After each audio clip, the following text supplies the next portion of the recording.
Everything starts with a cute little kitten there, dude. The year is 2017 in the Gyeonggi region. The big guy is walking on the little roof, everyone's heading to school, and there's a dude with blue hair in the middle of all that. Someone comments that kid is weird. The friend in the alley of the vagabonds wants to know why. Bullhead says that's the new student who transferred recently, but he doesn't talk much. The friend asks, what do you mean he doesn't talk? He says it's kind of hard to explain, but it's something that goes beyond that. It's like the boy himself was silent, like deeply silent. The black-haired one still doesn't understand what he's talking about. Well, at that moment, a car passes. The protagonist looks to the side and seems to step in front of it. The driver has to slam the brakes and nearly runs him over. Already cursing the bastard, wanting to know why he threw himself in front of the car out of nowhere. Our boy finally is just there, stoic, not saying a word. The black-haired guy wants to know why he threw himself in front of the car like that, and the bullhead says to take a look at his foot. Man, the kitten was going to get run over and he stepped in front of it. The dude gets out of the car to go off on the kid, hits in his face, and starts yelling. Grabs him by the collar, saying that this damn student was a bastard. Must have been trying to get into an accident on purpose to get compensation money later. The black-haired guy is there watching, saying that even so, the weird kid still doesn't say a word. His friend says he already told him, man, that kid has some kind of weird illness that kills him if he opens his mouth. Ever since he got here, he's been like that.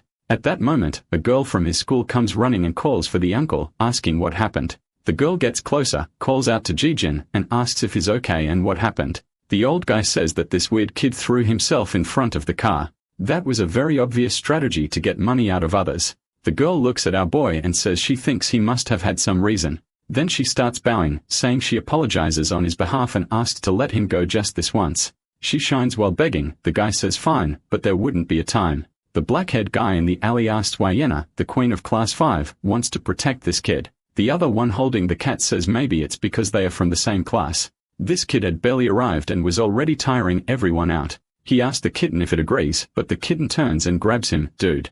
Right then, it jumps down to run away, and already the one is there staring down the two of them. The fool is lying in the alley all bloody and gives a little wave to Ariam.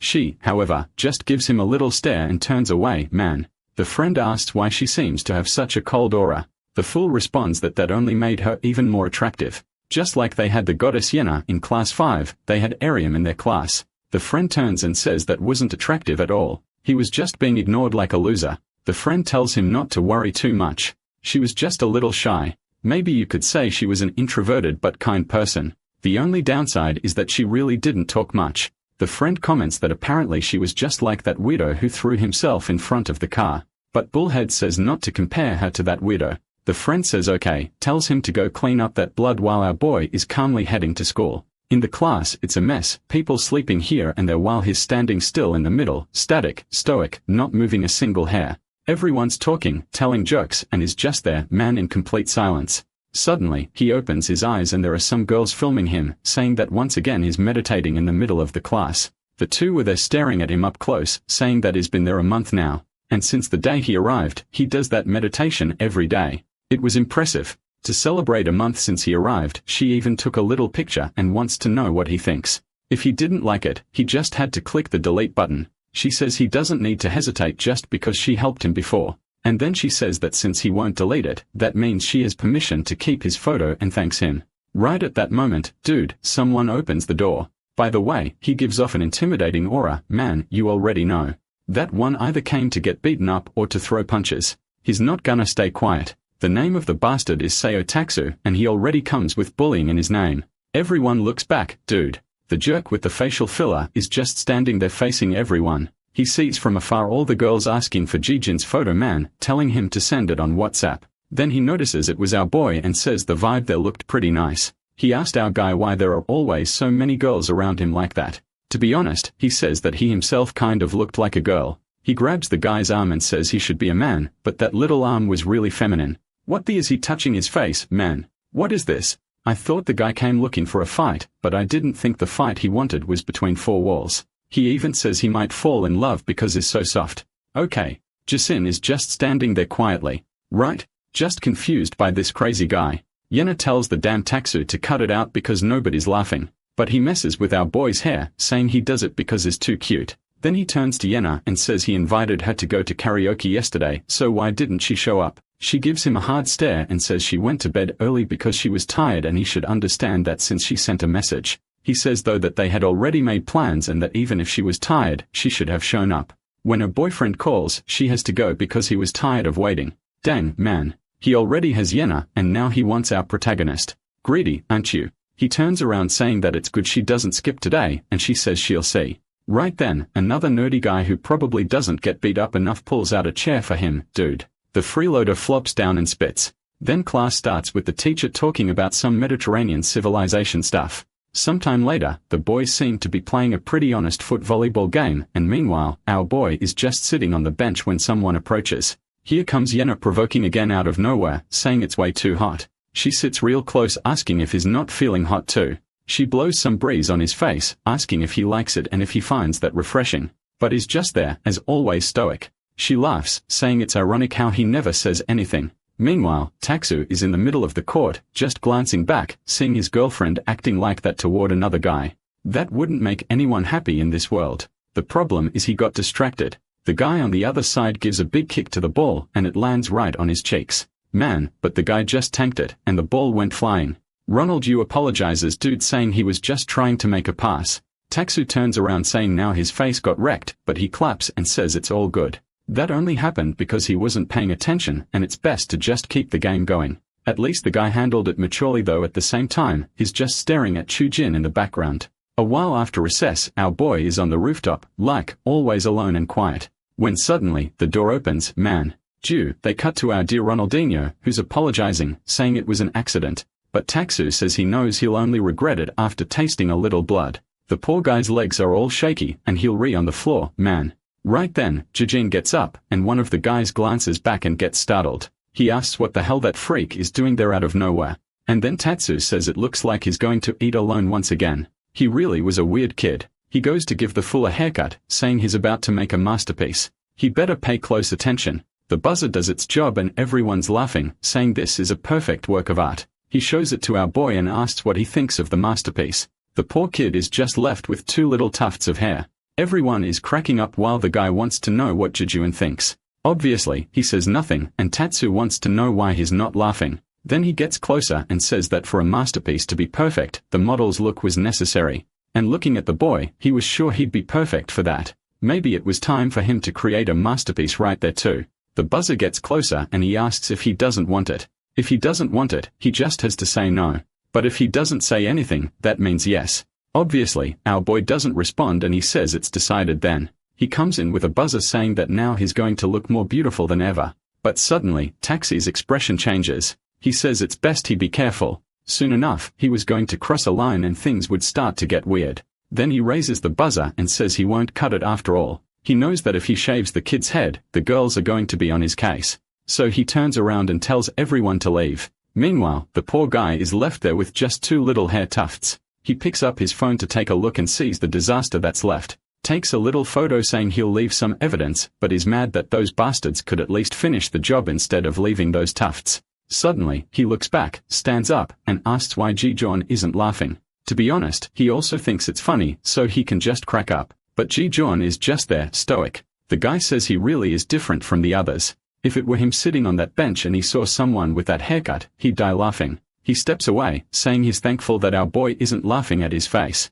At the school exit, it's raining and everyone is at the entrance waiting for the rain to pass, wondering if they'll get home soaking wet. Some of the front run out while Orium has her little umbrella. She glances to the side and sees Jujuan calmly walking in the rain like it's sunny out. Suddenly, someone calls him. It's the little bullhead showing up saying Taksu wants to have a chat and it's best if he comes along. Right after that, the four of them are there waiting for him. Taksu already says he was looking forward to seeing the great popular guy in class. He really was still looking beautiful after being soaked in the rain. This guy, man, I don't know if he wants to fight or if he wants to. Never mind. Right then, Yuna turns and asks why he called Ji-John there. Taksu, however, tells her to calm down. He just wants to check something. Then he throws her phone to the ground and asks if he saw that. He wants to know why our boy's face is his girlfriend's wallpaper. Guess what Ji-John did? Nothing, dude. Just stood there in silence staring at Taksu, who says he doesn't know if he's being petty, but he wants to understand this situation. To be honest, this Taksu, aside from the haircut, is the most chill bully so far, man.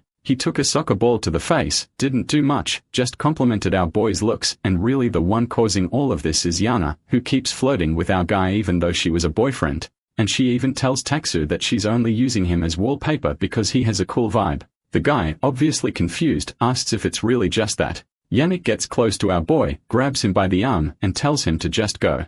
This had nothing to do with him. She'd see him at school tomorrow, so it was best for him to leave. Then Taksu asks why that bastard girl is taking the side of that damn bastard. Was even flirty in front of him. She turns, saying he's the loser. He needs to stop crossing the line. Holy hell, take back what I said. Taksu slapped her hard in the face. My god. The girl spun like 380 degrees and even got blood on Ji-Jin's face. Man, at that moment, he felt something strange inside. And Taksu asks why the damn girl is siding with that kid in front of her own boyfriend. Then he gets in our boy's face and says that it looks like he already knows all the girls like him. He wants to know if by any chance he's interested in Nina. She was pretty cute after all, even if she had a bad temper. If Sujin were honest and said what he wanted, he even hand her over to the kid. He's sure he must be really into her. So just say it.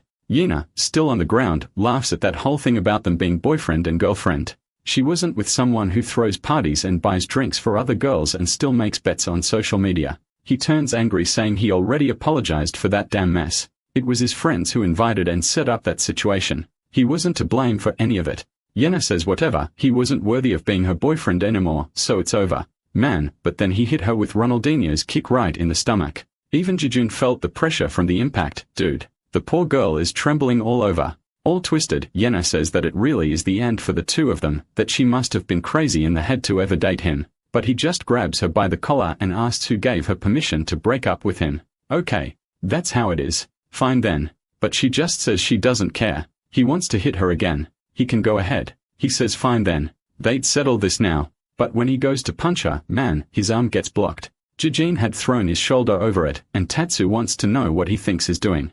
Looks like Jijin really was interested in her. He goes into punch saying he already warned him not to cross the line. And, man, the punch lands square on his cheek. I thought he dodge. I thought he pull something epic. But Tatsu says he doesn't stand a chance. In our boy's mind, he remembers a blonde girl telling him to come to his senses. He snaps out of it, plants his feet, and manages to stay standing. Tatsu though goes in for another, wanting to know how the hell the bastard tanked that. Since that's how it is, he wouldn't hold back anymore. And, man, hits him square in the solar plexus, the kind of shot that knocks anyone out, and I think it hurt. Or maybe not because Jijuan is just staring back cold. Taksu goes in to throw another one, telling the bastard to die. But this time, Jijuan dodges and lands a clean one on the jaw, not a hard spot to hit. Man, that one spun him like 3 times and he went face into the asphalt. The friends are off to the side calling out to Taksu, while Yuno looks shocked asking what Jijun is doing. Well, defending himself, right girl. The fool's getting up, already spitting out a tooth, and then takes a snap kick to the chin. The friends try to step in, saying he must be asking to get beaten up. But, man, if the main side character with a name has no chance, these poor guys are just taking dodges and jaw servings. One of them grabs a metal rod to hit him in the head, but takes a spin kick right in the chest. One more to the ground. Bullhead is just standing there. Dude hasn't done anything up to now. While Taksu just wants to know what the hell Jijin even is. He's just there, dude, standing in the rain, staring like a demon, and takes another straight to the face. The fool groans, but gets another one man. Punches flying until Yuna comes to stop him, saying if he keeps going, the guy's gonna die. He hesitates for a there. Lightning strikes and he gets up all in swag mode. Dude, full on psycho face. Yuna calls out to him again, but man, he just throws on his backpack and walks off. Bullhead and the girl are left asking themselves what he even is. The story says some people could feel it. Behind Jijin's silence was a deep darkness. Then we see a bit earlier back when Bullhead called our boy. Ariam had heard all of it and saw him being taken to the alley. She thought it was suspicious man and decided to follow, curious little sneak. She peeked around and when she got there, all she could hear was our boy serving chin shots to everyone. From a distance, she could hear the bones cracking, dude, until something got close. Someone put a hand on the wall. It was our guy, all bloody. He glanced to the side and saw her hiding there. She gave a little look from under the umbrella. Trembling, she offers her little umbrella to him. But he gives her that classic stare, turns around and walks off. Man. Left her in the rain like a chump. Next day, full on sunny day. The kids in class are wondering where the pretty boy and Takshu are. Why did both of them skip? The girls were already complaining, saying the place feels too empty without Jijon there. Meanwhile, Yina, yeah, she knows it was her fault things ended up this way. Then the scene shifts to under a bridge. A guy says he doesn't even know what to think. Ever since he left, he's been drinking and partying like crazy. But now they are saying he ended up in the hospital. How does that make any sense? He tells the kid to just say it. What's his condition? Bullhead says his face is full of fractures and looks like he's gonna be in the hospital for a while. He even asked for no one to visit him because it's too embarrassing. The guy asks how many got beaten, and he says 4 people. That guy with the piercings, that's Kane Doyle. He says he's sure there's no way Taksu would lose physically. So who the hell is this person? Bullhead explains that it's a mysterious kid named Jijeon, a student who transferred in but doesn't talk much, don't know much about him either. The angry guy asks if he's seriously saying they got beat up by some stranger. That's embarrassing. Right away, the big fat dude grabs him by the neck and asks why his face is intact if everyone else got beaten. The poor guy, trembling, says it's because he thought 5 against 1 would be too unfair. He thought the 4 of them would win. The guy slams him into the wall and says he's making stuff up. Then Kang wants to know what school this kid came from. Bullhead says nobody knows. To this day, he's never even heard the guy's voice. He's like a mute. Takes another slap on the head being called useless. The big guy then orders him to describe what he looks like. He'd better give details that make him easy to identify visually. Here we go. You already know, right? The guy's blushing, says he doesn't want to admit it, but, well, he's like a handsome guy, like a model. He was handsome enough that all the girls kept talking about him. On top of that, he gave off the vibe of coming from a rich family. Not to mention, he had charisma and beautiful eyes. The guy slaps his back asking what the deal is between the two of them and if he fell in love. Meanwhile, Kang is interested in a guy who just arrived, is extremely silent, and be up Taksu. Charismatic, good-looking, and also a good fighter. That's a rare combo. Yep. Already trembling, saying what even is that guide him. Man, in this story everyone's peculiar. Next day, there's our boy once again silently arriving at school. He heads to his locker and Bullhead is keeping an eye on him, remembering that Kang ordered him to find out everything he could about this kid. Guy's being stared at, and obviously, he said, man, this is too much. But now he's questioning why he'd accepted something like this. Right when Jijeon opens his locker, he sees a phone inside. A memory pops up, man. He looks at it, picks it up, and sees there's a message saying congratulations. Someone saying he'd received a free phone. It was old, but at least he could install WhatsApp, Facebook, and chat. The person says they'd listen to any problem he wanted to share and asks him to send a message soon. He looks around and Bullhead hides, wondering if he's been discovered. But Jijeon looks the other way and guess who's standing there with a little phone in hand. Right? Just by the hair, you know. Yeah.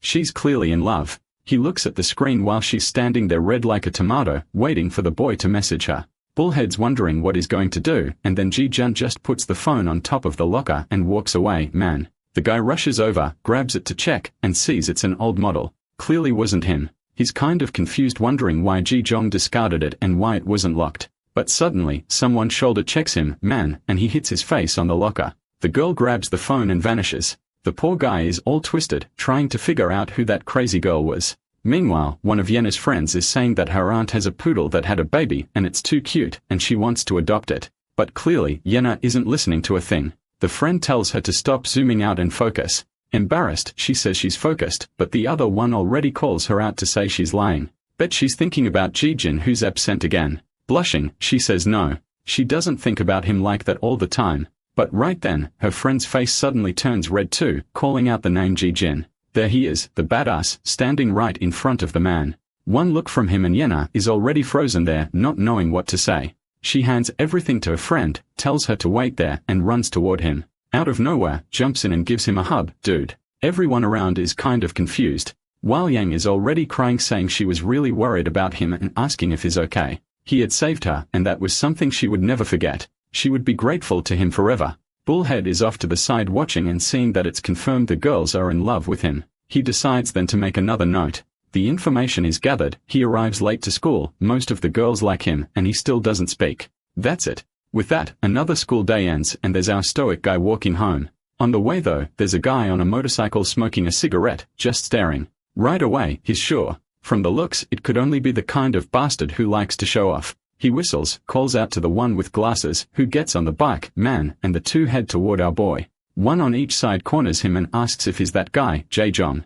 Our boy gives that signature stare right as if he were gonna answer right. And then the one with glasses says exactly that. Since he's not answering, it must be Jaejong. The boss wanted to have a little chat, so it'd be best if he got on the bike. The other one asks if he's ever heard of Kang Doyle from Hasoon School, a legend to be at the top 3 as soon as he entered the year. There's not a single bastard in this city who doesn't know his name, and the school they come from, man, isn't a place for losers like the one they are studying in now. And it's that same Kang who wants to meet him. It'd be good for him to hop on. But the boy does nothing. The guy tells him to stop being scared. He wasn't being called to get beaten up, was just to hop on. This was still a friendly invitation. The one in the classes asks if he's deaf too and tells him again to hop on the back. These guys are sounding like they want to get a little too close to Jejuan. Our boy starts to turn away and the guy grabs his backpack, asking if he's really going to insist. Looks like they'll have to break both his legs, so he'll move. But Jejuan gives him that little stare and the guy lets go of the backpack and walks off like he doesn't care about anything.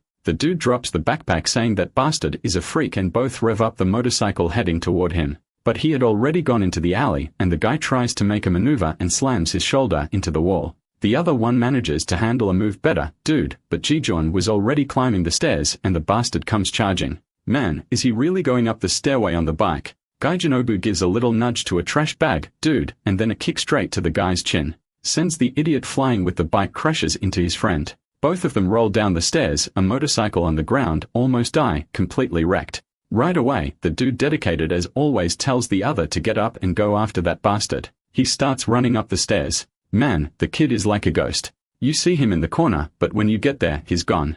Then you look to the side. He's going down the stairs, but when you grab the shoulder, it's just some other ugly weirdo. Poor guy even got the other one mad and took a free beating dude. Nearby was also Jaejin Batman man, hands in his pocket, staring down the two from above, turns and heads home. Back at the bridge, the two idiots soften their tone, apologizing. Kang asks if the bastard refused the invitation, and the guys say that, unfortunately, yeah, he was kind of sneaky, but they almost caught him. The big buff guy stomps wanting to know how it's possible that two people couldn't bring in a single kid. The guy all twisted says it's because they got caught in a maze on a stairway and ended up getting lost. Meanwhile, Kang is just saying that the more he tries to catch this kid, the more interesting he gets. He asked Sumin if he found anything. There he comes with his notes all awkward, saying he observed all day, but isn't sure if he'll be useful. Ken takes a look, late to school, girls like him, and he doesn't speak, then gives him a stare asking if that's really the work he managed to do. The buff guy asks if the bastard wants to get beaten, and there he is doing push-ups too. Ken then says to let them go, but tells Bullhead is giving him one last chance to bring that kid to the back exit of the school. He'd better at least manage that much, and Desik wanted to make sure he'd obey. Tomorrow, that kid wouldn't have a choice. He was going to meet him. The guy just responds that he guarantees it's taken care of. Meanwhile, poor Bullhead, man, doesn't understand why he's getting involved in all this if he doesn't even know who Jaejin really is. Next day, Bullhead is holding 2 grape juices and the friends think he bought them for himself. But he just turns to the fool and says he'd never buy anything for an idiot like him. It's for someone else. A friend asks who it's for, and right then, Bullhead sees him from behind and already latches onto our boy, saying good morning to Jujin and saying as always, he looks amazing. Here's a little drink to help him relax. Our boy gives him a stare and Bullhead says is probably getting the wrong idea. He's not friends with those gang guys or any of those gangs. That's why he's even there to say thanks for him having taken care of those guys. Seeing those fools getting beaten up made him feel good, and that's why he's offering this drink. But Ji-Jeon, as always, ignores him and walks off. Bullhead knew it wasn't going to be as easy as he expected, but somehow, he had to bring this kid to the back of the school. If not, he'd be the one getting beat by Desik. The school day starts and there's our boy at his usual desk, calm while everyone's messing around. He is up a while later when the place is empty, while Bullhead is just there watching. Looks like during the break, he's going to grab his snack and as always heads to his territory on the upper floor, man. Once there, Minnie Stalker had left her phone again and sent a little message asking if he was going to eat alone. The bastard hadn't done anything, and the girl's already trembling red. He looks at the phone and she's there, sending 200 messages wanting to know if he always eats alone up there. She said she also sometimes likes eating alone and saw him there, and because of that, she wanted to talk. He looks to one side and then a message comes in saying she's on the other. He looks to the other and there's a little hand waving. Oh, that troublemaker. Being good-looking sure makes life easier, man. He literally hasn't done anything, and the girl's doing everything she can to chase him. God really has favorites, some are born good-looking, and others born upside down. Then she hides her hand and apologizes, saying she doesn't feel comfortable meeting lots of people. She heard he doesn't talk much either, and she's kind of the same. What she's curious about is why he doesn't speak. The thumb seems to be typing something, but then suddenly someone calls out to Ji-Jeon. It's that bastard Bullhead, saying it's such a coincidence how often they've been bumping into each other lately. He came there to eat some bread alone, but since he ran into a friend, they could eat together. Our boy's just there, calm, sipping his little soda in total silence. Meanwhile, the Oreo stalker girl is just staring, hoping for a message from the boy. Then our boy looks to the side and sees Bullhead trembling and crying. He blurts out through tears that unfortunately, he has no friends.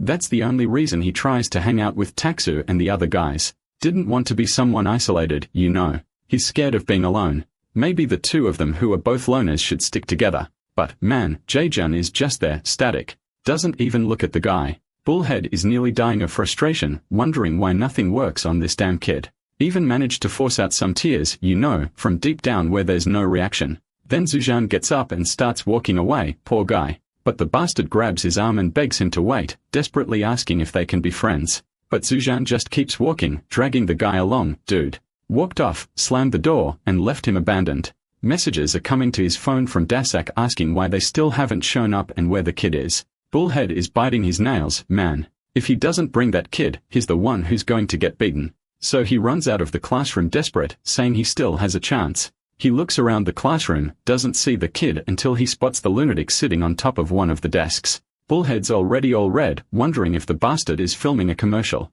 Then he gets startled. Maybe it's another message from Darsek asking where he is. The kid gathers his courage and once again calls out to Jaejun. He says he's happy he's here. He sent a message to his mom who was really proud that he finally made a friend. She even asked to meet him downstairs because she wants to see who her son's new friend is, and he wanted, right, that he please respect that request. It's nothing serious. Jaejun remains silent, while Bullhead is sure that any human would accept a request like that. He's not going to turn that down. He sees our boy thinking and believes he's contemplating whether to go or not. But to be honest, it doesn't really look like he wants to. Then Bullhead just pushes it, saying they're friends and it'll be quick, so no problem. But Aryam is just watching from the side, and yeah, the stalker is dangerously alert. So he starts leading our boy down the path, saying this is the fastest way to get there. While mentally, he's apologizing, saying that in this neighborhood, man, if you're too innocent, you don't survive. He takes out his phone, messages someone, and once again apologizes. And there's Dazik, smiling as he receives the message. He walks toward the two and passes by bumping his shoulder into our boy.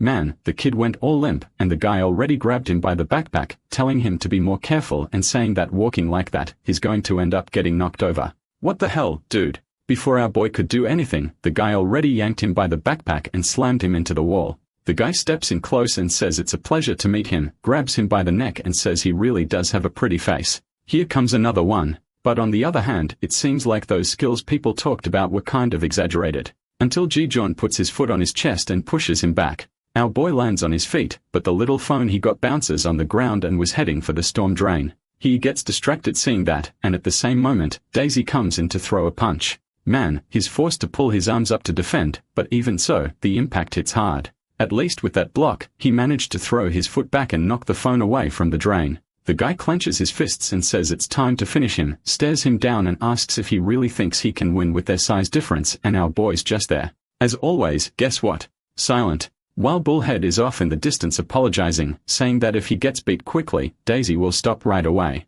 The bastard comes running to shoulder charge him, but our boy just grabs his backpack and uses it as a shield. Still gets slammed into the wall, but it looked manageable. Darsek then says that he's actually a little smarter than he looks. Our boy empties the backpack. The guy charges in again, and he pulls a flip to the side, tosses the strap around his foot, yanks from behind, and drops Darsek flat on his back. The guy goes to yell, calling him a bastard, but then comes a punch landing right beside the skull. The guy freezes right there, man. And then Darsek sees the guy standing over him with a big old foot on the back of his neck and wonders if he's trying to act all high and mighty. Man, he tries to get up, but our boy throws in a spinning blow, whacking him on top of the head. And I don't know if it was once or if it was twice, but from afar, Bullhead is there, terrified, wondering how the hell he's beating up Darsek. The poor guy already had his face more smashed than in a selfie, smoke coming out, not understanding what just happened. Then our boy just gets up, glances back, picks up the phone, but the bastard is coming like a monkey on two legs saying this ain't over yet.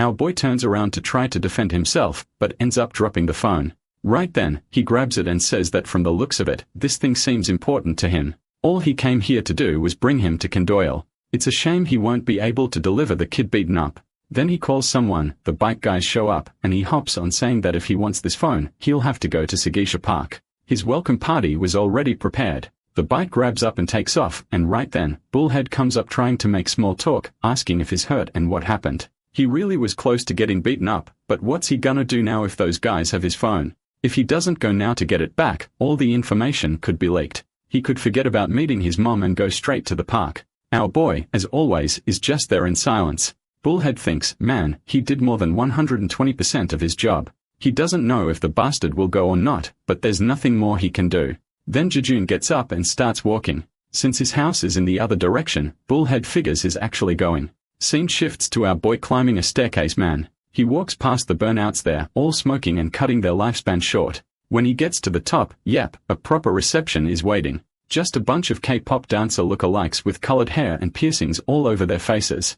Our boy though is just standing there still staring at everyone. In the back is the bastard Kang Doyle saying that finally something good showed up. He already shows the phone and asks if he came for that. Jejuan says nothing as always and walks toward him. Kang says that it didn't seem like there was anything important on the phone. Not a single saved contact and no call history. The only thing the damn thing had was some texts from a girl who seems to have her eyes on him. But considering he came all the way there to get the phone back, it must mean something to him. Jianjin stretches out his hand and Kang asks what it is. Was she his girlfriend or were they just messing around? Now he's super curious. He even sent her a message himself since he got kind of frustrated seeing the sweet talk between them. He didn't need to worry. What he told her would help things get moving. Considering that Stalker's already in love, man, he couldn't imagine what he could offer that she wouldn't accept. But with Aryan, the only problem is that the message the bastard sent didn't sound like our boy. He sent to Hey, saying he was super lonely and asking if she wanted to meet him. If she went to the city park, she'd officially become his girlfriend starting today. Back with Kang, he says that if she shows up after seeing that message, then for sure she likes him. And after he scores that goal, he'll owe him one. Ji-jin though is still there, big old hands stretched out, not saying a word. Then Kang says he gets what this is. But his guys have worked hard to get the boy to show up, not to mention he beat up Taksu. Even if he didn't like that bastard, they were friends once. So he tells our boy that if he came all the way there, he must understand that there's a price to be paid. Ji-jin, guess what? Still says nothing. And the guy says he's really a weirdo. Since he won in the phone, the deal would be simple. If he can survive a fight against everyone, he gets it back. Seems like he doesn't understand how things work around here since he was transferred recently. The area had a very competitive ranking system and the moment he hit Taksu-man, he entered the ranking. And now it's time for him to show how skilled he really was. That very Disik is already in his face, saying it's time for revenge. He goes in to throw a punch, but, man, our boy just sidesteps. Gives him a stare, and Disik says he really is a bastard. Then the guy yells out for everyone to go at him, dude. Our boy dodges the one, steps to the side, clenches his fist and goes to sock the guy in the face. But being all noble and heroic, he stops just before smashing another skull. Two others come from behind. He glances at them, closes his arm, walks, but gets slammed to the ground. He falls between another guy's feet who, man, actually lands one right in the face. At that same moment, another Cristiano Ronaldo's coming in for a header. From afar, Kang is just watching him get beaten and wondering why the bastard is only dodging and blocking. Apparently, he's not very interested in this ranking business. The guy next to him though says this weirdo isn't even screaming, even while getting beat up. Seems like he's willing to risk his life just to stay silent. Strangely, Kang says he's curious what kind of voice would come out of a face like that. I'm telling you, this place is weird, man. And then he yells to the guys saying that whoever makes him scream will win a limited edition Jordan. The guys look excited and instantly, everyone rushes to beat him up. Jijin is just tanking everything while Kang's yelling, telling him to hurry up and show what kind of skills he has. He was supposed to prove he was a rare item. Disik comes charging, telling everyone to move aside and asking where that fighting spirit of his went. Man, he lands a kick right to the chin that really drops the kid to the ground like a piece of trash. He's down there all twisted up until one of them picks up a rock and says he's gonna smash his head unless he screams. But out of nowhere, Kang Doyle gives him a smack on the head and asks if he wants to die for trying a cheap move like that. The guy apologizes and Kang leans over to our boy, wanting to know if he actually likes getting beat or if he's hiding something. But he warns him, this isn't going to end until he proves himself. Bullhead is behind a tree yurt. He followed our boy to see what would happen and now he's feeling bad. Just like he expected, even if Jijon's strong, there's no way to beat an entire gang alone. But then, he notices Orium approaching. Dang, dude. She actually went there. I told you this bastard is something else. He sent one message saying, "Come here, and you'll be my girlfriend," and the girl showed up. Then Kang's phone vibrates and right away, he sees a message from her asking him to let the boy go. When he looks to the back, yep, there she is standing with a little foam in her hand. Kang says maybe now he'll finally be motivated to fight. His little love interest showed up. He sends one of the guys after her and the one instantly steps out of the way. She's just there typing, sending a message, when suddenly he grabs her arm from behind. Already saying it's weird that someone so pretty would come all the way there. He pulls her arm, throws it forward, and says she's not leaving today. Bullhead, remembering she's from Orium's class and that he's her #1 fan, is already furious at what the bastard is doing. But when he thinks about acting, dude, he sees the two of them talking and just keeps hiding, trembling in fear. Then the guy goes back to Kang and says he brought her. Ji-jin gives a look, man, sees the poor girl there all trembling. The boy too, he hasn't done a thing so far. Literally, this is the time we can say the protagonist hasn't spoken a word, and these girls are just bringing chaos into his life. I never know if it's her or him remembering when she gave him the umbrella, looked back, waved her little hand, and now she's all messed up there. Is Ji-jun finally gonna start taking this seriously, dude? The guys are all looking back saying that, yeah, the damn girl actually showed up. Then Daisy steps on Ji-jin's shoulder and asks if she came all the way there to become the kid's lover. Too bad because now he was feeling guilty. That's because the boy was kind of frustrating and he was having to be polite. Rhyme starts typing a message, saying he's just a friend and asking them to let him go. And then Kang, confused, asks why the hell isn't she saying anything either. He tells her to go ahead and say her name, but she just trembles. Right then, Kang says it's ironic. Seems like the two of them are just alike. The guys around her laughing, saying there are two weirdos there who don't open their mouths. Truly, the WhatsApp couple dude. Once again, Kang says he doesn't know how, but he'll give a reward to whoever makes either of them speak. Daisy asks if it's okay for him to mess with the girl, and Kang says, yeah. Then the guys already start circling around saying that if she doesn't talk, she doesn't say no either. Why would they keep annoying Ji-jun when they couldn't have way more fun with her? There's already one creep grabbing her hair saying it smells nice. While the guy's asking what shampoo she uses, Jae-jun's expression is changing, dude, and Kang is just watching wondering what he's going to do. Will he keep holding back like that? Meanwhile, another dude's grabbing her chin, and from a distance, Bullhead is angry that she got caught up in all of this. Strangely, the weirdo holding her face asks what they are gonna do with that mouth. One of them tells her to scream, and that's when Ji-jun sidesteps and takes a hit right on the chin. The guy next to him looks over, sees the fool falling, and in the same gets it too. The pink-haired K-pop guy, man, opened his mouth and got smacked as well. Right then, Kang celebrates, saying that finally, Ji-jun started fighting. Arium, on the other hand, is just there, frozen, not understanding what's going on. The rest of the group charges in, and our boy dodges the punch, grabs one by the leg, goes to toss him. But the other grabs him from the side. He grabs him by the hair, slams him to the ground, punches him in the face. Another comes in to kick, and he grabs the leg man. And right that Desik is coming while another guy is begging him to let go of the leg dude. Our boy gets a kick in one guy's face, jumps toward Desik, dodges the punch, steps on his thigh, and takes a knee to the chin. But even before falling, bam, spinning kick right under the jaw. Kang is celebrating in the back saying he really was a rare one. But, man, that damn Desik tanked it and still grabbed him by the chest. Said he was gonna crush the loser. But Ji-jin just gave him a double elbow to the center of the skull dude. A whole combo. That's when finally that bastard got slammed to the ground. I thought the guys would be scared. But nope. It charged again, and Ji-jin had to keep dodging man, punch to one, kick to another, while Kang's there trying to understand where this kid even came from. He was really way beyond what Kang had expected. Then the blue bullhead guy in the back is yelling for that bastard to get on his knees or the little girlfriend gets hurt. But, man, when Ji-jin looks over, it's like he sees something from the past. Apparently, even when he was little, this bastard already had girls chasing him and trouble following. The girl cried calling his name and that stirred something in the boy, dude. I fight who's gonna just deck the guy, but one steps forward and the other one's shaking. Then one tries to say something and there's a guy coming from behind to hit him, but that guy just takes an elbow without even being looked at.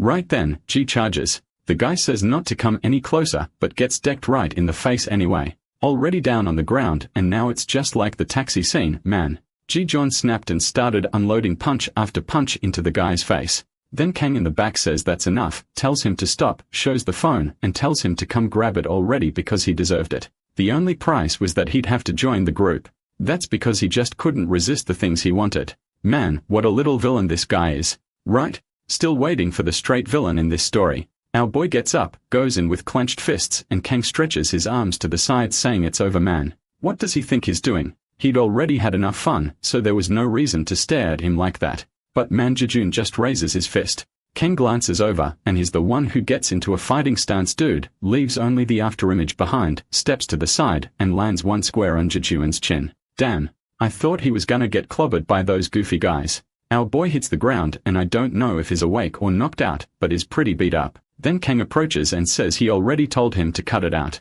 Throws the phone in his chest and tells him to take it and stop being a pain. He calls for his boys, all beaten to hell, and tells them to leave. Man. The crew heads down the stairs and everyone's wondering who that bastard even was. Daisy still fixing his jaw, asking if Kang really wants to recruit that weirdo who doesn't even speak. Kang though isn't really hearing any of it because his lip's bleeding. He was sure he dodged perfectly. Even with the kid all beat up, he reacted fast enough to cut his lip. He really did have a knack for hitting weak spots. And obviously, Nomi wants the boy for himself. Get out of here, creep. Meanwhile, back at the park, our boy sits on the bench. Now what? The mute couple is just there, staring at each other. He's sitting, she's looking at him, and is not saying a word until she suddenly takes off running. Amazing. Once she's a little farther away, she says for him to wait, that she's going to get some medicine. While Jingjuan's just remembering the moment the guy said to get on his knees or else he'd hurt her. He looks up deep in thought, puts the phone on the bench, and walks off. Man, what the hell? This grovel's cold as hell. Bullhead is just watching, thinking that if it had been one-on-one from the start, he definitely would have won. Looked like someone really dangerous had entered the school. At that moment, he walks toward the bench and sees the phone. Right away, he remembers it's the same one he left on the shelf, and now he knows it was Orium who gave it to him. He starts wondering what's going on between the two of them, who she appears in the background, all desperate carrying the medicine. He's unsure what to do with the phone, but decides he doesn't care, just grabs it, takes off running. Orium gets there and obviously sees the bench empty. Looks like the girl needs glasses, got within 10 steps to realize no one was sitting there. Meanwhile, Bullhead already vanished. Dude. The phone rings. It's Ryan saying she bought the medicine, but he left. Where's injuries okay? Bullhead's annoyed that bastard, Jejin, is leaving Ryan all worried, and now he doesn't know what to do. Maybe he should just send a little message to calm her down. At that moment, Orion sends her name saying she's from class 4. Poor Bullhead. He knows that better than anyone. Then she thanks him for saving her and asks if they can start talking little by little. Of course. Right, dude. Bullhead's got an opportunity like this in his hands, and now he doesn't know what to do. Maybe he should ignore it, but he feel bad. Or, obviously, he could just pretend to be Jijeon for a little bit. And there's Orion obviously seeing the message come in, and he just sends an orc. At least that sounds like something Jijeon would send, except for the fact that he apparently would never send anything at all. Next day, bright sunny day, and in the middle of the alley, the friend's watching the fight. Man. Looks like Bullhead recorded the whole thing and is showing it to him. The friend asks if that's not that mute student he said was an idiot. Bullhead says, yeah, but that kid was way stronger than he expected. The friend immediately comments that the guy fights way too well. If he knew how to do that, he'd be super popular. But Bullhead is already thinking that the bastard was too popular. Even at Dan, Ariam liked him. Now he's the one who likes Ariam and is mad that even though she likes him, she's being ignored. At the same time, of course, he feels relieved, but he's in a whole emotional mess. How could his goddess get rejected like that? The black-haired guy says they gotta put that fight on TikTok. That thing's gonna go viral. Bullhead says, of course not, but the guy's already running off. He tries to chase after him but ends up bumping into someone and falls all twisted on the ground. He's about to apologize, but here comes the next K-pop guy who's gonna beat him up. Rank 2 of Baekdong High School, Kim Jin-woo. Almost Sung Jin-woo. Just swapped Sun for Kim. And it seems like the guy's well known because Bullhead's already trembling saying he's gonna put his badge back on. He goes all crooked to pin it back to his tie and gets slapped in the face for it. Apparently, the guy just gave a light tap and kept walking. Meanwhile, the guy with the soup bowl haircut tells him to watch where he's going. The fool apologizes, dude. The friend asks if he's okay. Says it didn't hurt that much. The buddy comes closer and says he got lucky. Man. Kim Jin was known for being a maniac who loves fighting, so the fact he let him off easy was a blessing. That's when they hear someone calling for Ji-jin, and when they look back, there's Yina clinging to him, wanting to know what happened and why his face is all bruised. Seeing that, Bullhead just feels rage. That bastard was too popular.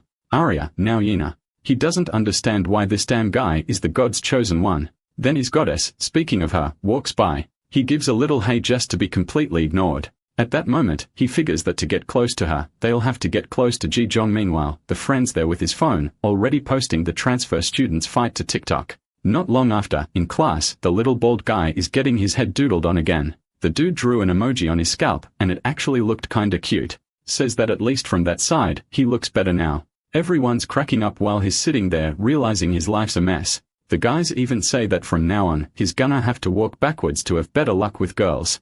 And, man, the poor guy had no choice. He's there in the hallway walking backward until he hits the stairs and nearly falls like a complete idiot. But it's fine because Ji-jong shows up and saves him. Dude. The guy glances at him and apologizes. Now that I stop to think about it, why hasn't that bastard cut those 2 little tufts of hair yet? Must have liked them. Yuno asks if Goman's okay, and he says yes. Even she bursts out laughing when she sees what's on his head. He tells her not to laugh, it's just an inside joke. She covers her mouth saying okay then. While Jejun just walks off. Dude. The guy gets emotional realizing that our boy never laughs at his face. The next day, we are in the gym, and man, people are always getting beat up in this place. Looks like a clean one of one's going on. Everyone's cheering, and the one organizing it is the Walmart Sun Jinwoo dude. But the guy comments that this is getting boring. Seems like they have no skill at all. Then one of the guys hands him a phone and tells him to take a look. It's an insane fight. It's a video of the transfer student and looks like he wrecked a bunch of people. Of course, the post is already filling up with comments and Kim Jin-woo wants to know if that kid is really from their school. Turns out he was pretty skilled. The guys next to him don't even believe it, saying it looks staged, like no way he's beating that many people. But when Jin-woo sees that the uniform is the same, he gets excited. That was a chance to gain a ton of views. Right away, he calls the group over and asks who then knows the new transfer student. The weird other says is a kid who sits in the classroom next door, but apparently, he doesn't talk at all. Jin-woo asks which class and the guy says class 5, but warns him to be careful because there's a rumor that Taksu was hospitalized because of him. Obviously, Jin-woo already gets excited hearing that the kid even beat up Taksu. Turns to his friend and says they've got to get more info on that bastard. Poor thing. Here comes another one trying to get information. During break, the guys are calling Goman to go eat something. At that moment, our boy steps out of the classroom and Goman goes over to talk to him. Says he bought a little bun and wanted to eat together. I think the two of them are heading to the upper floor while Goman says they should do this more often. When they get there though, boom, there's Bullhead saying he was waiting. Where the hell did these bastards even come from? Who knows? But now out of nowhere, he's got a squad. Bullhead wants to know why Goman is walking around with Jaejun and Guman asks the same thing about him. The two are about to start arguing until Guman turns to tell Jijun to sit down. But with that, Bullhead sees the little face drawn on his head and, of course, bursts out laughing, already asking why he's trying to make everyone laugh. Poor Guman says he's not trying to make anyone laugh. His body was living undeniable proof that bullying in schools was still real. They shouldn't avoid the truth. While they are having this little back and Ji-John's just there, calmly eating. Guman asks to take a photo for evidence and just when Bullhead is about to snap it, his phone rings. Man. A little message from Ariam. Right away, he takes off running saying they can eat there. He's heading out. She had just sent to have a nice break while he's there all flustered, replying thank you. My god, man, it wasn't even meant for you. Still, he replied, you two left the girl all red. Man, but the happiness doesn't last long. Right then, the door opens and in comes another enemy. Bullhead recognizes him as jamming and wants to know what he's doing there. But the guy just looks straight at Jejun and comments that people have been saying he hangs out alone during breaks and looks like it's true. He walks toward him, shows him a video, and asks if that's not him. Bullhead sees that the damn friend's TikTok post has now gone viral. Duman's shocked, not understanding what's going on. And Jamin already says he wants to see if the kid's skills match the rumors. Asks why he's just standing there doing nothing, then swings a punch. But instead of hitting, he's just kind of throwing it beside his head, asking when he's finally gonna do something.